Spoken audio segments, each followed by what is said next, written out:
Assalamualaikum warahmatullahi taala wabarakatuh. Bismillah, alhamdulillah, wassalatu wassalamu ala rasulillah wa ala alihi washabihi wa mawalah. Alhamdulillah, dalam kesempatan ini kita semua dapat bertemu lagi teman-teman sekalian, dan Bapak akan menyampaikan materi tentang jenazah ini. Ya, bagaimana sebelum pembelajaran dimulai, marilah kita semua berdoa kepada Allah Subhanahu wa taala supaya senantiasa pembelajaran kita mendapat keberkahan dan mendapat ilmu yang bermanfaat. Al-Hadiyah wa qli amali sholihah. Al-Fatihah.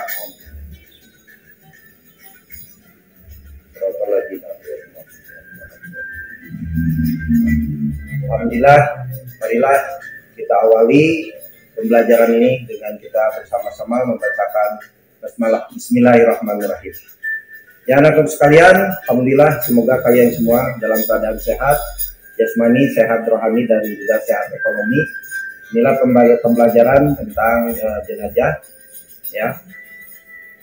Mata pelajaran Pendidikan Agama Islam dan Budi Pekerti SMKN Negeri 4 Garut, di mana kita semua belajar di sini, ya. Dan ini foto Bapak, ya, profil Bapak ya, kelas 11 GPAI SMKN 4 Garut, nama Bapak Suwanda SPDI MPD. Kita akan mulai, ya, dengan pembelajaran, yaitu di bab ini ada tentang pelaksanaan tata cara penyelenggaraan jenazah. Ini salah satu ilustrasi gambar-gambar ini supaya menjadi tadkirah kepada kita semua. Kompetensi intinya, satu, menghayati dan mengamalkan ajaran agama yang dianutnya. Yang kedua, menunjukkan perilaku jujur, disiplin, bertanggung jawab, peduli, dan gotong royong, kerjasama, toleransi, damai, santun, responsif, dan proaktif sebagai bagian dari solusi atas berbagai permasalahan dalam berinteraksi secara efektif dengan lingkungan, sosial, dan alam, serta menempatkan diri sebagai cerminan bangsa dalam pergaulan dunia.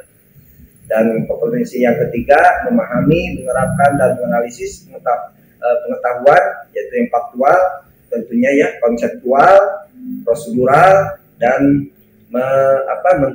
menitipkan berdasarkan rasa ingin tahu tentang ilmu pengetahuan, teknologi, seni budaya, dan kemajuan, dengan wawasan kemanusiaan, kebangsaan, kenegaraan, dan peradaban terkait penyebab, fenomena, dan kejadian, serta menerapkan pengetahuan prosedural pada bidang kajian yang sesuai dengan bakat dan minat untuk memecahkan masalah.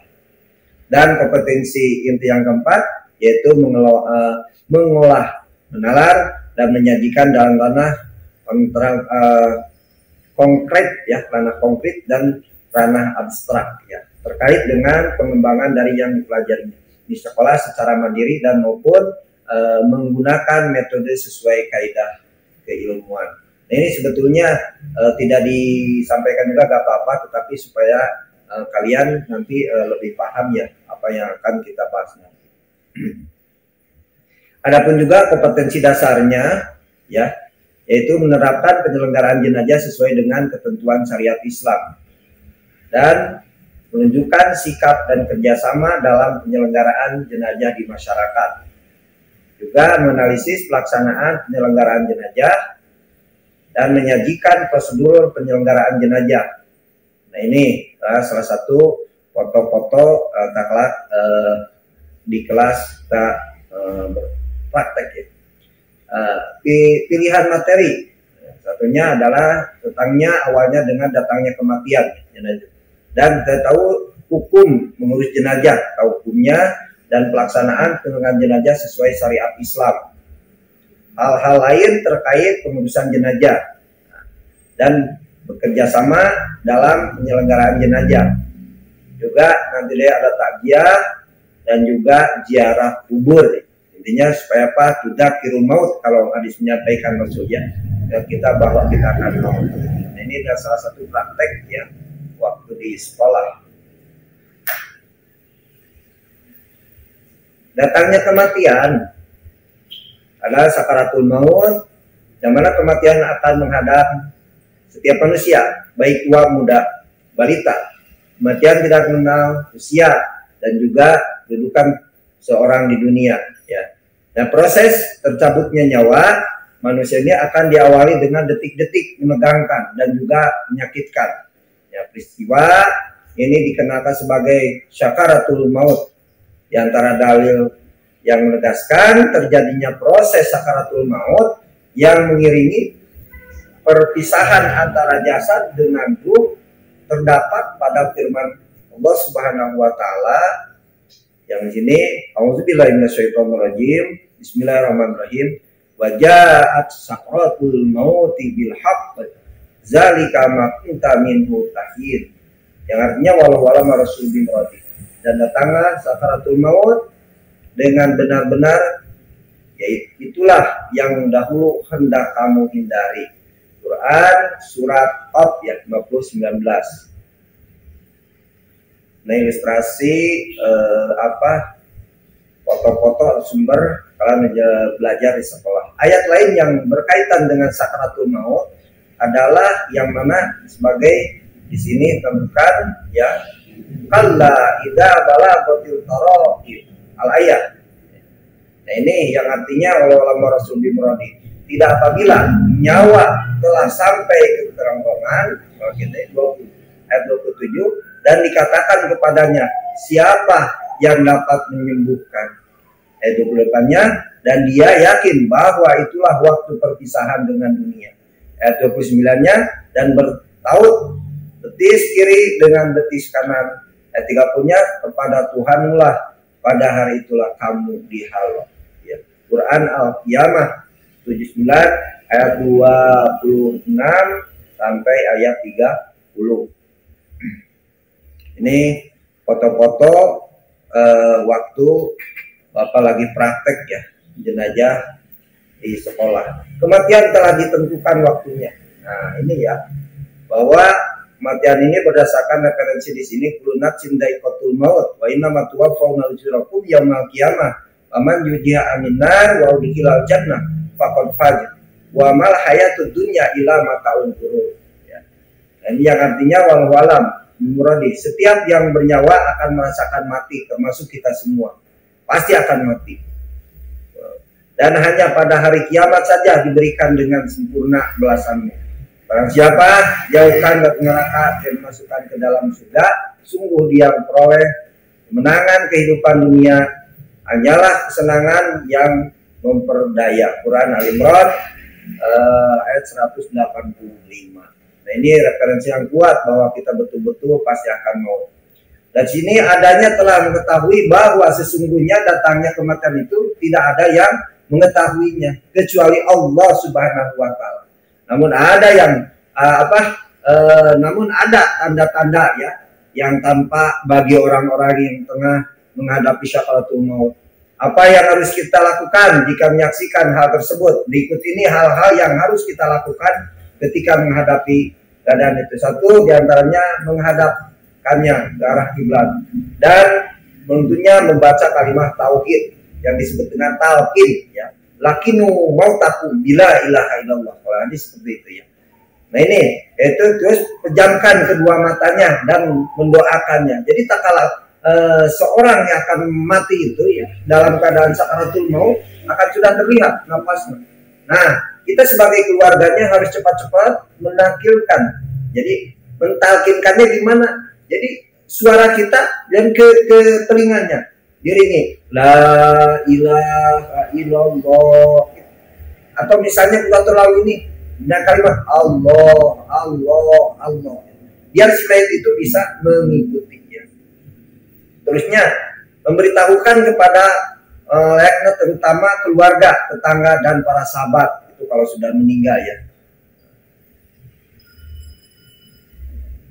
Nah, ini adalah salah satu video pembelajaran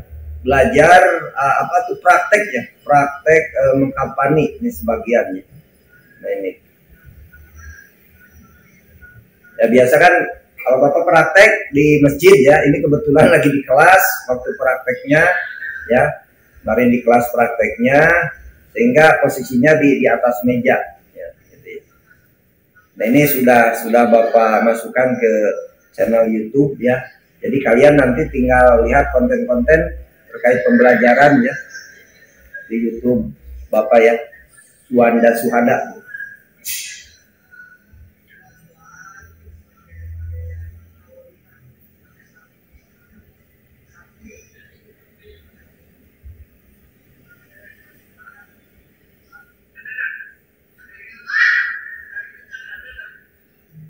Nah, ini ya, nih ke Bapak oleh Bapak dicepatkan biar lebih ini, dan nanti kita akan berikan di waktu yang disediakan.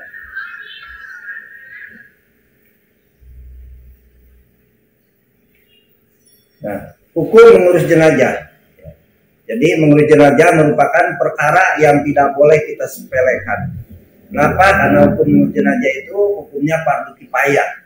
Ya, maksudnya jika ada seorang pun yang jika ada seorang pun yang bersedia mengurus jenazah, maka anggota masyarakat ya yang lainnya yang berada di lingkungan tersebut itu kalau tidak ada, jadi kalau tidak ada yang mau, maka berdosa. Dengan kata lain, mengurus jenazah merupakan kewajiban semua umat Islam. Namun jika telah ada perwakilan dari kelompok tertentu, maka gugur kewajiban dari masyarakat yang lain, gitu ya. Jadi perlu juga kalian paham ya, kalian bisa tentang pelaksanaan penyelenggaraan jenazah sesuai dengan syariat Islam. Ini adalah peta konsepnya pengurusan jenazah. Nanti pertama kita memandikan jenazah, yang kedua mengkafani jenazah, yang ketiga menyalati jenazah, dan yang keempat memakamkan jenazah. Nah ini peta konsep ini relevan dengan hadis Nabi. Kata Nabi, alladzi yaljamu alal mayyiti arba'atu asya'a. 4 perkara kewajiban orang yang hidup terhadap yang mati itu 4. Pertama mana? Yaitu kalau sudah ada yang sudah ada mati itu ya, maka pokok pertama orang yang hidup memandikannya. Yang kedua sesudah memandikannya dengan 4 yang tadi baru mengkafaninya. Sesudah mengkafaninya menyolatkan. Sesudah menyolatkan baru memakamkan jenazah tersebut. Itu ya, harus paham semuanya ya.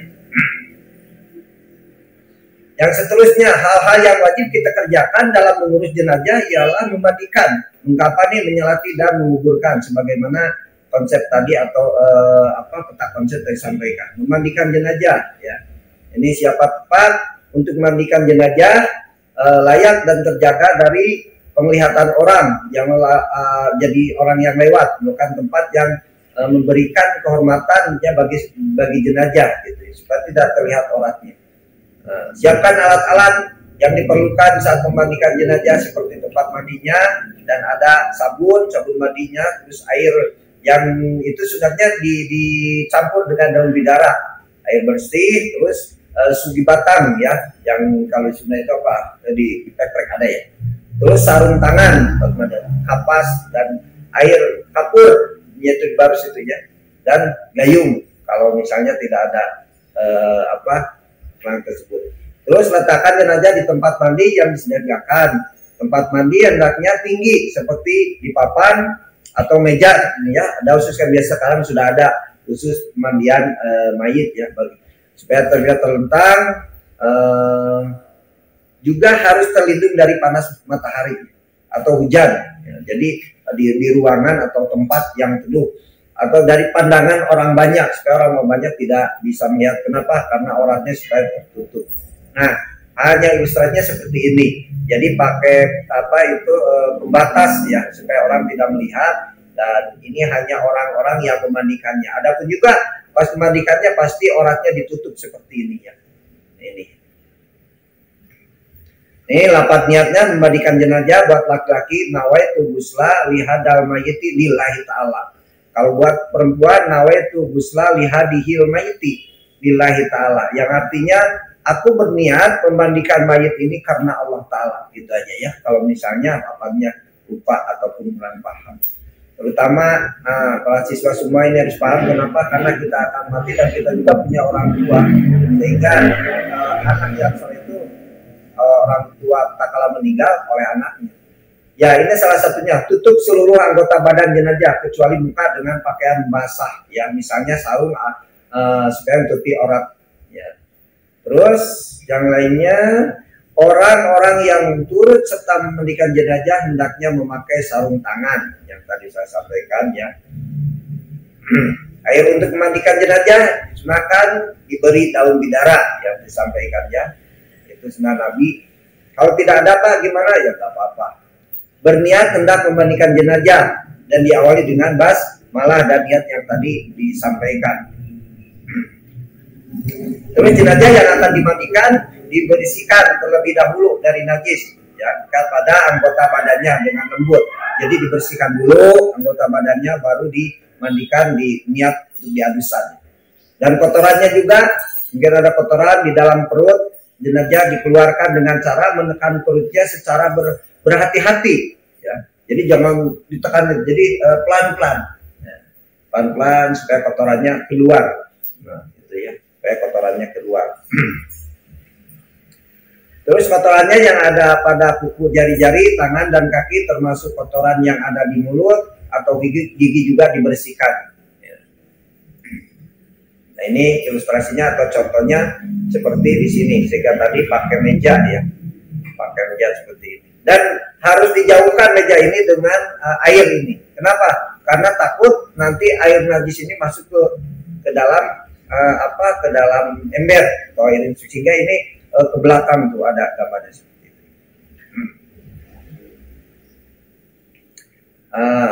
Menyirami air ke seluruh tubuh jenazah sampai merata. Ya. Gunakan air yang dicampur kapur barus yang tadi kalau ada air bidara itu ya. Terus dikeringkan dengan kain atau anduk seperti kita. Nah, ilustrasinya seperti ini, ilustrasinya. Sehingga di sini ada beberapa wadah ini ya, tempat air ini. Ini yang dicampur air bidara, campur air lalu yang tadi, terus ini ada air yang bersihnya. Nah, seperti itulah.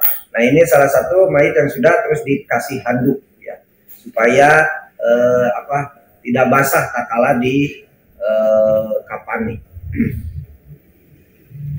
Mengkapani jenazah. Nah ini ya, hendaklah disediakan 3 lembar kain kapan dibentang dengan disusun kain yang paling lebar. Nah diletakkan di bawah. Dulunya pakai tali dulu, terus kain itu diukurkan dengan panjangnya mayit. Nah, hendaknya disediakan tali ya, biar nanti sesudah baringkan kalau udah tali di bawah kan gampang juga. Dan disediakan kapas juga untuk penutup mayit ya, dan hubungnya dan lainnya. Terus angkatlah jenazah tersebut dengan berhati-hati untuk dikapani. Tutup jenazah itu dengan kapas yang telah disediakan pada bagian yang telah disebutkan di atas tadi, yaitu muka, 2 ini ya, dada, 2 telinga, ini kedua siku tangannya gitu ya, dan kedua tumitnya ini.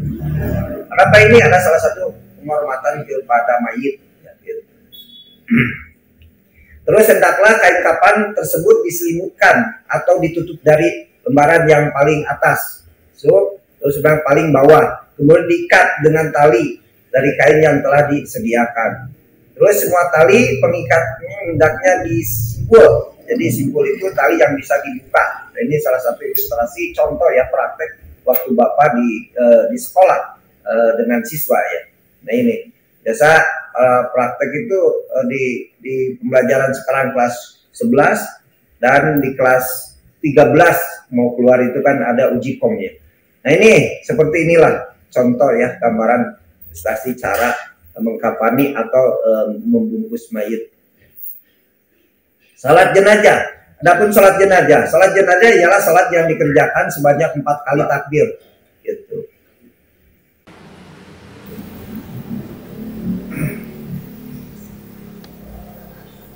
Salat jenazah ya. Nah ini salat jenazah ya salat yang dikerjakan sebanyak 4 kali takbiran dengan tujuan untuk mendoakan saudara muslim yang meninggal ya, mayit. Dalam mengerjakan salat jenazah sebaiknya dikerjakan secara berjamaah mengucap 2 surat. Adapun ini cara-caranya, cara mengerjakan salat jenazah ini ya. Ini bagi jenazah laki-laki, imam yang akan mendirikan sholat, hendaknya berdiri searah dengan kepala jenazah gitu ya. Bagi jenazah perempuan mengangkatnya tepat untuk salah dengan lambung. Nah, lambung kalau perempuan ya, itu sila ya. Terus rukun jenazahnya, rukun salat jenazah ini adalah salat jenazah berbeda dengan sholat yang lain karena cara mengerjakannya hanya dengan berdiri dan takbir 4 kali, jadi tidak ada ruku, tanpa ruku ya, dan tanpa sujud. Ini banyak yang kadang terjebak atau misalnya ya kurang paham sholat jenazah pakai ruku. Nah gitu ya, juga tidak perlu ada adzan dan koma gitu ya. Ini maksud bagi yang mampu itu berdiri, bagi yang mampu, kalau tidak mampu ya duduk aja gitu, tidak apa-apa, tapi dengan takbir 4 kali dan 4 salam.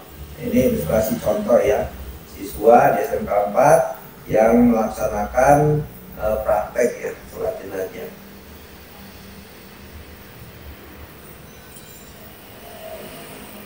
Lapatnya sholat jenazah, ini lapatnya sholat jenazah secara munfarid. Kalau munfarid sendiri, usolli ala hadal maiti arba takbiratin fardhu kifayatin lillahi ta'ala.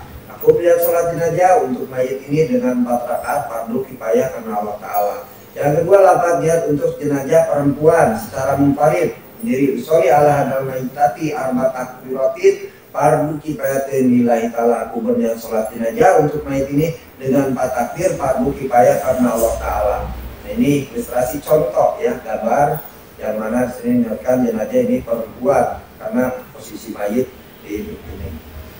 Lafaz untuk jenazah laki-laki bagi imam, usolli ala hadal mayyit arba takbiratin fardhu kifayatin imaman lillahi ta'ala. Aku melihat sholat jenazah laki untuk mayit ini dengan 4 takbir fardhu kifayah menjadi imam karena Allah Ta'ala. Lafaz untuk jenazah perempuan bagi imamnya, usolli ala hadal mayyitati arba takbiratin fardhu kifayatin imaman lillahi ta'ala. Aku melihat sholat jenazah yang perempuan untuk mayit ini dengan 4 takbir fardhu kifayah menjadi imam karena Allah. Ini contoh juga ilustrasi yang mana ini gambar ini diambil tak kalah kemarin melaksanakan praktek tentang jenazah ini di SMK 4. Lafaz niat untuk jenazah laki-laki bagi makmum, usolli ala hadal maiti arba takbiratin fardhu kifayatin makmuman. Nah itu yang membedakannya, lillahi ta'ala. Aku dan sholat jenazah laki untuk mayit ini dengan 4 takbir fardhu kifayah menjadi makmum karena Allah Ta'ala. Lafaz untuk jenazah perempuan bagi makmum, usolli ala hadal maitati arba takbiratin fardhu kifayatin makmuman lillahi ta'ala. Itu aja yang bedanya imaman dan makmuman. Nah ini yang tadi sampaikan posisi jenazah ini ya. Nah ini kalau jenazah laki-laki posisi imam terus dengan kepala mayit atau ya jenazah. Kalau misalnya jenazahnya perempuan, maka posisi imam berada di tengah-tengah dengan pusar mayit tersebut ya, mayit perempuan. Baca dan doa sholat jenazah. Bacaan doa sholat jenazah ini takbir pertama kita Allahu Akbar. Jadi usolli ala hadal mayyiti arba takbiratin fardhu kifayatin. Kalau imam lillahi ta'ala, kalau makmum lillahi ta'ala. Lillahi ta'ala Allahu Akbar. Lalu langsung takbir yang pertama. Langsung sesudah takbir pertama bacanya Fatihah. Nih, bismillahirrahmanirrahim. Alhamdulillahi rabbil alamin arrahmanir rahim maliki yaumiddin. Iyyaka na'budu wa iyyaka nasta'in. Ihdinas siratal mustaqim. Shiratal ladzina an'amta 'alaihim ghairil maghdubi 'alaihim waladdallin. Amin. Nggak usah didengarkan ya, jadi dalam ini nggak usah di suaranya ditekan. Terus yang kedua Allahu Akbar. Nah, takbir yang kedua. Nah ini nanti ya. Nah ini contohnya mana siswa sedang praktek, itu kebetulan saya yang itunya ya, bapak yang lagi itunya anak-anaknya. Takbir yang kedua membaca lafaz seperti pada takbir pertama ya, yaitu takbirnya Allahu Akbar. Dilanjutkan dengan membaca sholawat atas Nabi Muhammad SAW. Bisa sholawat ini. Jadi takbir kedua Allahu Akbar. Allahumma sholli ala sayyidina Muhammad wa ala ali Muhammad kama shallaita ala Ibrahim wa barik ala Muhammad wa ala ali Muhammad kama barakta ala Ibrahim wa ala ali Ibrahim fil alamin innaka Hamidum Majid. Seperti itu bisa. Pak, misalnya kalau ada siswa, Pak saya mah suka baca sholawatnya agak panjang, jadi baca gini, takbir bulat ya Allahu Akbar. Allahumma sholli ala sayyidina Muhammad wa ala ali sayyidina Muhammad kama shallaita ala sayyidina Ibrahim wa ala ali sayyidina Ibrahim wa barik ala sayyidina Muhammad wa ala ali sayyidina Muhammad kama barakta ala sayyidina Ibrahim wa ala ali sayyidina Ibrahim fil alamin innaka Hamidum Majid. Gimana kalau itu boleh? Boleh. Gitu. Sama adanya ya. Bapak gitu. Nah, ini artinya di bawah dan ini ilustrasi gambaran. Maka disunahkan menyalakan itu berjamaah. Nih, subhanallah banyak ya. Karena kalau misalnya sedikit, Pak gimana? Jadi diusahakan 3 baris atau 4 baris ke belakang. Ya. Kalau dia penuh seperti ilustrasi contoh yang ini. Yang seterusnya yaitu takbir ketiga. Nah, selepas takbir yang ketiga, hendaknya membaca doa untuk memohon ampunan untuk jenazah. Dalam hal ini bagi seorang jenazah laki-laki, doa ini Allahumma ighfir lahu warhamhu wa'afihi wa'fu anhu. Gitu ya. Terus takbir yang keempat, Allahumma la tahrimna ajrahu wa la taqina ba'dahu waghfir lana walahu. Seperti itu. Nah, kalau selesai itu kemudian salam 2 kali dengan ucapan Assalamualaikum warahmatullahi wabarakatuh. Jadi salam kanan ya. Ini ilustrasi gambaran soal menyalakan jenazah tersebut. Nah, ini kebetulan saya ya Bapak lagi menyalakan jenazah waktu itu ada yang ngasih video. Nah, kebetulan di rumah tidak di masjid waktu itu ya. Nah, ini praktek langsung ya, bukan praktek jadi langsung di lapangan di ini apabila mayatnya perempuan maka cara mestinya sama seperti laki-laki, namun pada doa di takbir ketiga dan keempat katakan tipu ya, domirnya diganti menjadi ha. Pada takbir ketiga menjadi Allahumma ighfir laha warhamha wa'afihi wa'fu anha. Itu kalau doanya yang tadi Allahumma la tahrimna ajroha, kalau tadi Allahumma la tahrimna ajrohu ya. Jadi tinggal ganti domirnya ha hu gitu ya. Insyaallah lah para siswa semuanya akan lebih mengerti ya, lebih paham ya, karena kemudian banyak yang ngaji ya misalnya. Dimakamkan jenazah, setelah jenazah disolatin, nanti jenazah segera dimakamkan. Adapun cara pemakaman jenazah sebagai berikut. Sebelumnya telah dipersiapkan di makaman, sehingga kan kalau di kita kalau sudah mendengar ada yang bagian menggali jenazah, bagian menggali kuburan ya gitu, menggali kuburan untuk jenazah. Nah, ini salah satunya sampai di tempat pemakaman jenazah dibaringkan di dalam liang lahatnya. Nah, ini posisinya. Nanti talinya kain kapalnya dilepas di dalam, jenazah ditutup dengan papan setelah masuk liang lahat. Nah, setelah selesai pemakaman, hal-hal terkait urus jenazah di sini membayar utang jenazah. Jadi jenazah meninggal tidak boleh membawa utangnya. Jadi ditanggung oleh keluarganya dan meminta maaf kepada tetangga, saudara-saudaranya, sahabatnya untuk kemaslahatan jenazah, ya, supaya meninggalnya dalam keadaan husnul khotimah. Nah, ini adalah salah satu bukan ilustrasi, ini contoh apa bukan contoh ya. Fakta ini kebetulan yang tadi saya sampaikan ada yang meninggal, kebetulan saya yang mengikuti upacara kajiannya atau upacara pemakamannya ya, seperti ini. Nah, ini saya yang pakai peci putih ini ya. Nah, seterusnya bekerja sama dengan penyelenggaraan jenazah. Nah, jadi bekerja sama dalam penyelenggaraan jenazah ini bersama-sama ya, karena ini yang tersampaikan fardu kifayah ya, kifayah. Di sini ada yang Islam dalam agama menjunjung tinggi hak manusia sehingga menanjurkan kepada penduduknya untuk saling menghormati, yaitu toleransi, saling menghargai walaupun dengan misalnya kita punya tetangga non muslim, hargai ya. Karena sama makhluk Allah kan gitu ya. Ya. Tajiah, adapun tajiah, definisi tajiah ini yang sudah menjadi budaya bagi kita, takaladi kita ya, secara bahasa berasal dari kata tajiah itu azayu azi ta'ziyah ya, ta'ziyah.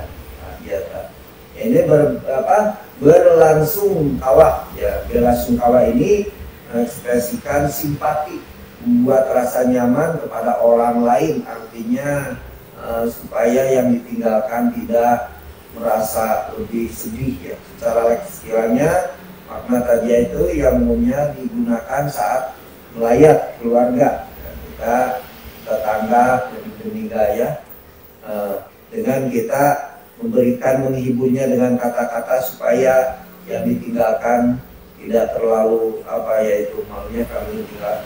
Nah, Imam Nawawi mendiskusikan tajia di sini, kata beliau, "Man tajia musolbat malu isdu adrihi."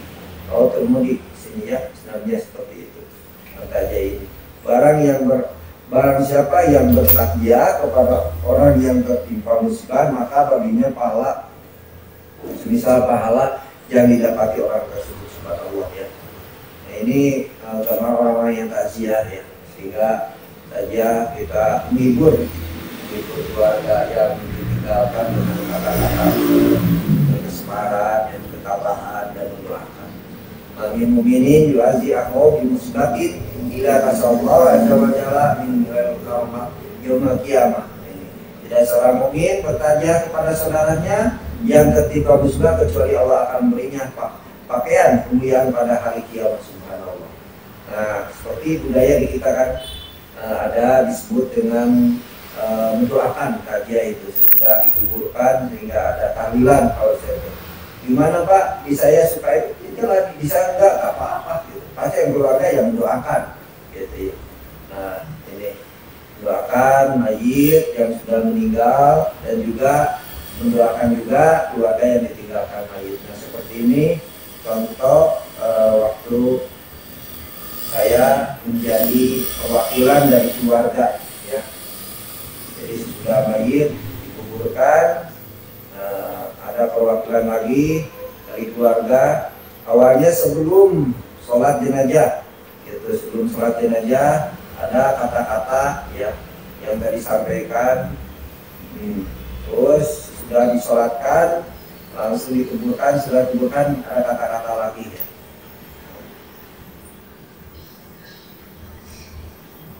Jadi menyampaikan kepada yang hadir jenazah tatkala meninggalnya kita doakan husnul khotimah gitu.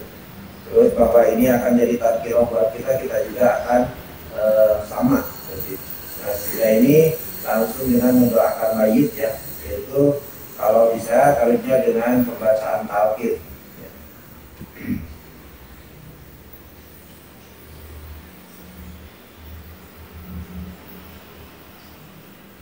Adab takziah ya, mendoakan orang meninggal agar diampuni dan doakan agar ikhlas dalam sabar yang disampaikan. Menghibur dan membuat orang yang ditinggalkan merasa nyaman, jadi tidak merasa tinggalan.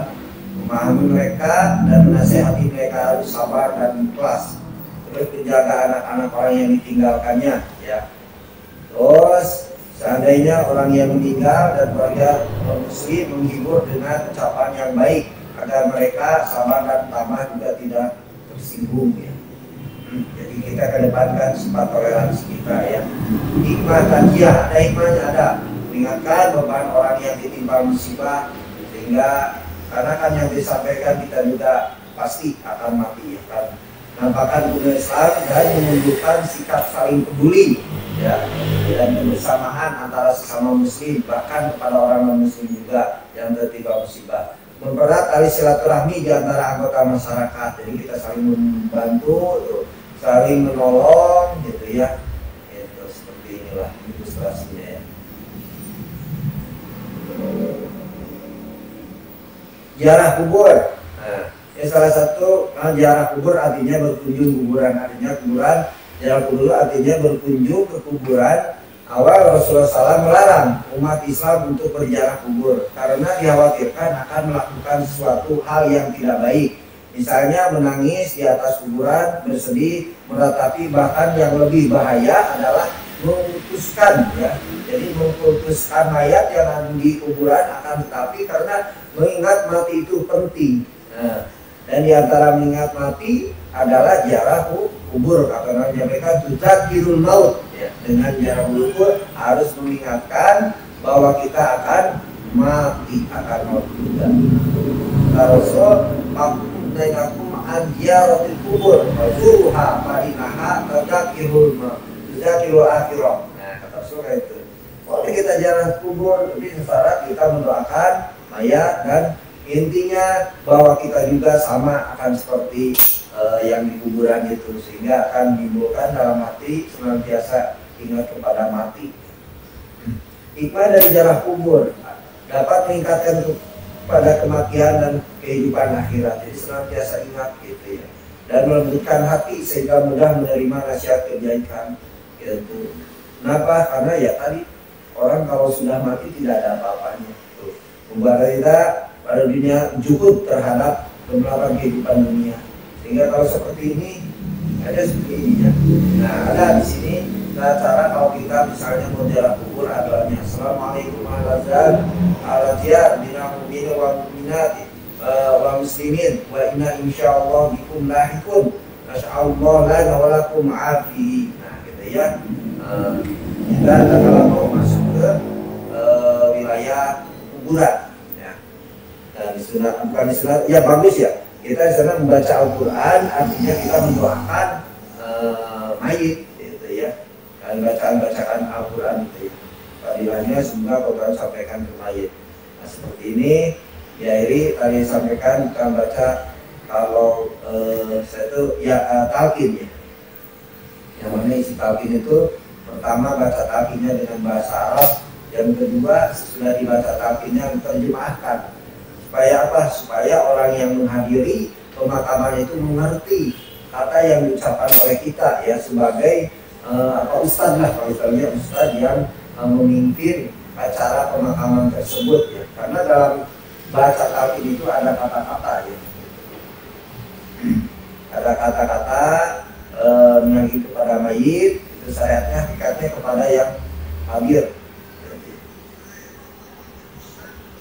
Dan doa raditu billahi rabba wa bil islami dina wa bi muhammadin nabiyya wa rasulah wa bil qur'ani imama wa bil muslimat ikhwana wal ka'bati kiblati ya, dan seperti itu.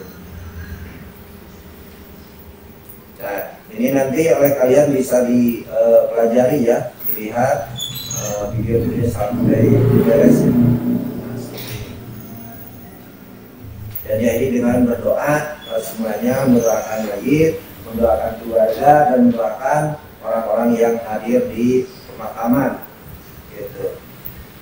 Nah sudah beres, kita berbicara lagi atas nama keluarga, mengucapkan terima kasih kepada yang para hadir gitu ya, semuanya sudah mengikuti dengan membantu penguburan jenazah tersebut.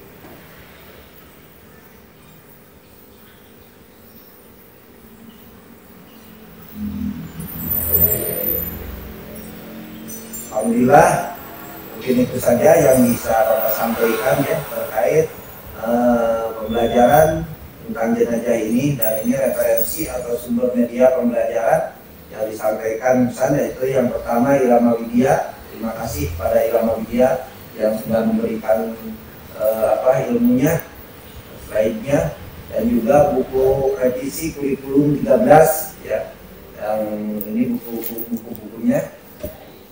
Terus video praktek di sekolah dan di masyarakat. Nah, yang tadi lagi praktek di sekolah Bapak masukkan di slide tersebut, juga di masyarakat yang faktanya, realitanya ya, seperti itu. Juga sumber gambar dari internet, ada beberapa gambar tadi saya ambil dari internet, dan juga kalian nanti bisa melihat ya di channel YouTube ini namanya Suwanda Suhada ya. Dan ini banyak ya. Alhamdulillah Rabbil Alamin, sudah selesai pembelajaran ini. Terima kasih, thank you ya, kita ucapkan bacaan bersama-sama subhanakallahumma rabbana wa bihamdika asyhadu an la ilaha illa anta astaghfiruka wa atubu ilaik. Semoga ilmu yang Bapak sampaikan menjadi ilmu yang bermanfaat bagi kalian, khususnya bagi Bapak, dan umumnya bagi kalian juga, bagi kaum muslim muslimat ataupun siapapun yang melihat channel saya, YouTube saya, yaitu Suwanda Suhada ya. Semoga bermanfaat, dan mohon maaf apabila banyak apa yang salah, benar juga yang kurang, karena saya bukan ahlinya, tidak langsung dalam tahapan belajar. Semoga intinya bisa bermanfaat bagi semuanya. Terima kasih. Hadanallahu wa iyyakum ajmain, wallahu muwaffiq ila thoriq. Wassalamualaikum warahmatullahi taala wabarakatuh.